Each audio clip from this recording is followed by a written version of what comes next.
Assalamu alaikum. Hi, I'm Kiddes. I am a independent network marketer. I have a small health and wellness business. I've been doing. I wanted to kind of share real quick a situation that had came up today with one of my distributors, and it was really about no's and what different no's can mean. How many people, when you hear no, don't you hate hearing someone to tell you no? When you go and you have this wonderful product, you know what it can do, you know it can help them, you want everyone to try it, you want everyone to have it, and you cannot figure out how to get them to say yes. And a lot of times when we are talking to people, especially in the beginning, we tend to, all we're concerned about is how can I get this person to say yes? I'm going to jump on it. And yes, you want to do it because success loves speed, but sometimes we forget to learn the language of that person and remember and learn that if that person said no, it doesn't necessarily mean they're saying no to you, no to the product. They're just saying no because I don't understand what you're offering me right now. And sometimes it might take a little bit more time for them to kind of watch, listen, learn, observe, build that trust. And it took me a while to comprehend that. I can't remember which one of my mentors say. I listened to him. It could have been Jim Rohn. Maybe it was Jim Rohn or Tony Robbins. But they have this thing where you say go for the no's, and what that basically means is each time you go for the no, when someone tells you no, it's one more barrier you broke, one more lesson you learned. One more situation where okay, this is what I did, this is what I did wrong, and this is where I need to work at it. I had a situation with the same scenario, but two different outcomes when it came to an auto shipment, because in my particular, in with my business, you have to have an auto shipment or what have you. So what I discovered was in one scenario, I had already built a pretty good rapport with the person, and so I was able to kind of understand her language. She really just wanted the product. She didn't want to really have to focus on trying to figure out anything. She just wanted to do it. She kind of had like a blue personality, and anything too technical, it was like, no, I can't do it. I don't want to do it. So I kind of had to really break down, how I have done this in the past, what I would do for you. And I had to really take it to, a certain point to make her feel extremely comfortable in trusting me and making sure that what I'm telling her is correct. So I realized she needed what she felt was, even though I was telling her the same thing that I put this expert on to tell her, she did not want to hear it from me. So I ended up calling like customer service, and the same thing I told her, I said to them, and they reiterated verbatim everything that I said to her. But because it came from them as the experts of that product, of that portion of what we were dealing with, she felt more at ease. She was comforted. It was someone who was verifying what I was telling her that was going to happen, and so she went ahead and completed her order with me.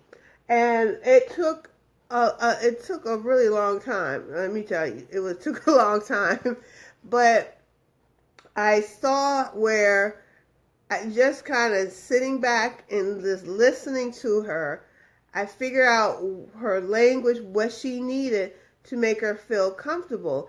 Now, it could have went just the opposite way, and I could have felt very defeated spending all that time with her, to go all the way through walking her to place this order for her just to turn around. And she did do that. We went all the way to where she had actually placed the order, like literally placed the order. Then I had to call customer service, and she was going to cancel the order right after she has placed it.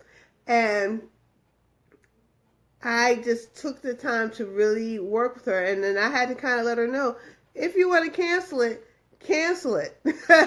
I don't feel no way, because what I also learned, if I may have reacted in another manner where, like, why, you don't have to, very panic, like I needed her to make that sale, like I needed that money, she may have gone very well the other way, because people can tell when you're being desperate, or when they think you need them for something. But I think because at a point where I was kind of like, you can either get it or you don't. It don't make me either way. She was more inclined to be like, oh, okay, well, I'll go ahead and keep it.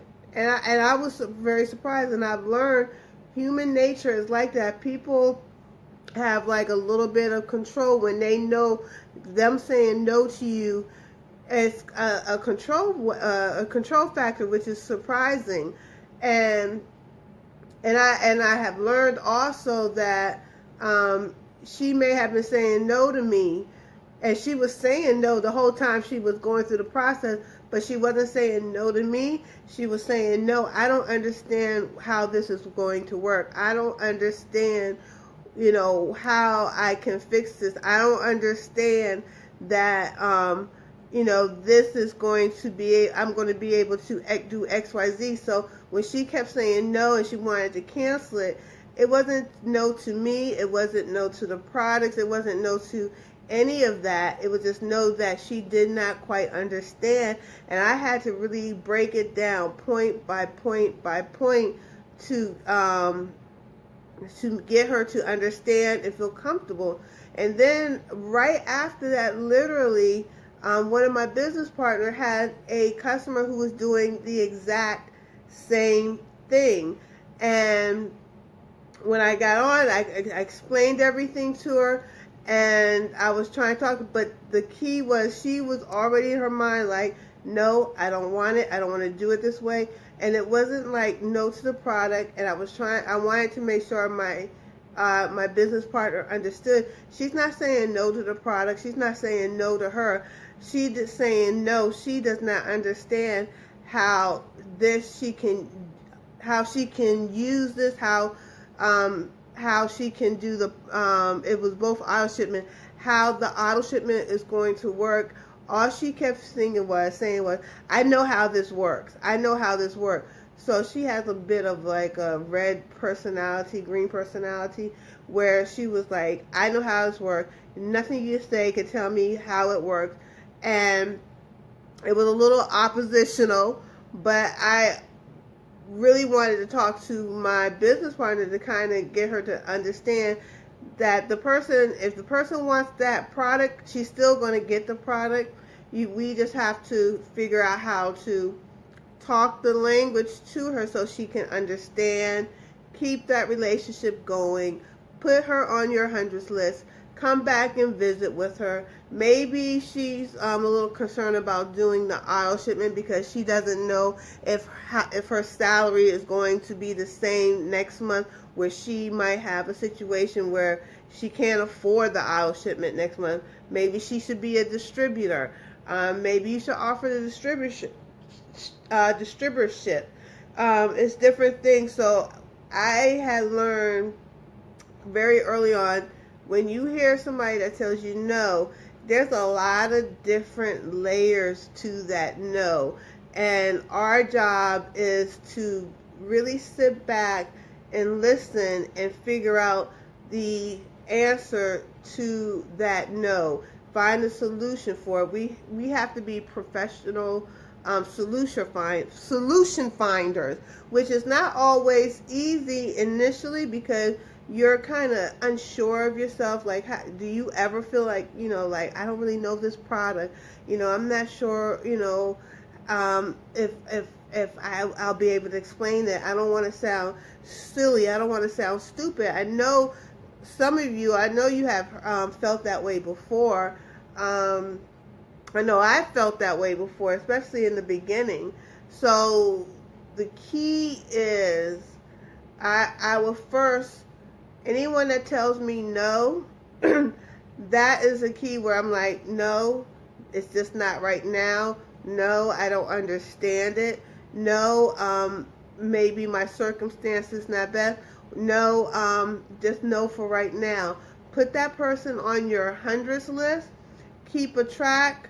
I always take a track of everything that we talked about, everything they wanted, and then I would just come back and visit them and just see, because they might be like, my money's not going to be straight for the next couple of months. I need to make sure that I can go in and correct things. I need to, they just probably need that extra reassurance.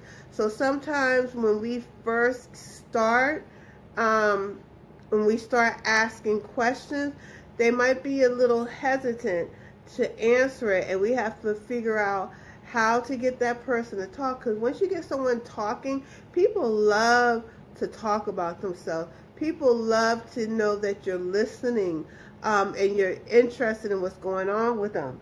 And sometimes we got to figure out how to pull that information out, because the key is when you get that information from them, it helps you figure out how to help them, because you generally can't help someone unless you know what's going on with them.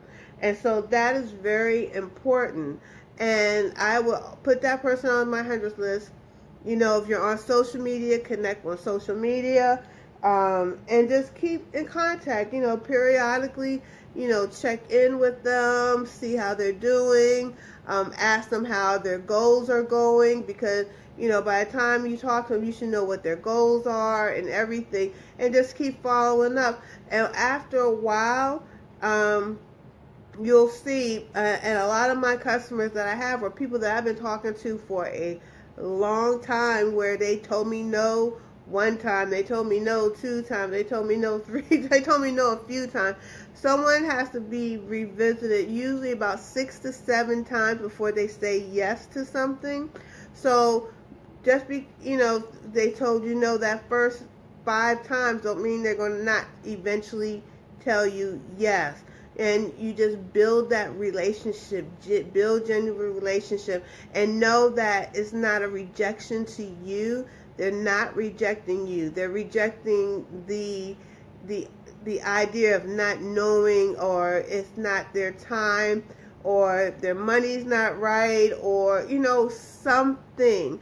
And as you build that relationship, you'll learn their language, you'll understand what their needs are, and you'll understand how to present it to them. And at that last time when you present it to them, then you'll see that no will turn into a yes. Just consistency, and don't take it personally, and just keep it moving. Keep it moving. Just always constantly be talking to more and more people, more and more people. I hang up and I get on, I make 20 more contacts, because you never know who might need your product. You never know who might need your services. And your job is to keep introducing it to new people and to follow up. Because the money is in the follow-up. It's all in the follow-up. The money is in the follow-up. So you're not going to not that many people talk to someone the first time, and that person will buy from them, join their business. It's usually in the follow-up. So the money is in the follow-up. I'm learning that. And most of my customers that I close have been follow-up after follow-up after follow-up. So anyway, I just wanted to do this real quick because I had that scenario come up today with my business partner, and we didn't get a chance to talk yet. So I hope we get to talk, because I kind of want her to understand that. But that's what motivated me to do this video, so that if anyone else is going through that, hopefully it will help you. I'm going to post this on my YouTube page. If you are following my YouTube page, please like it, subscribe it, and stay tuned for some more videos. All right, you all have a good one. Peace. Assalamu alaikum.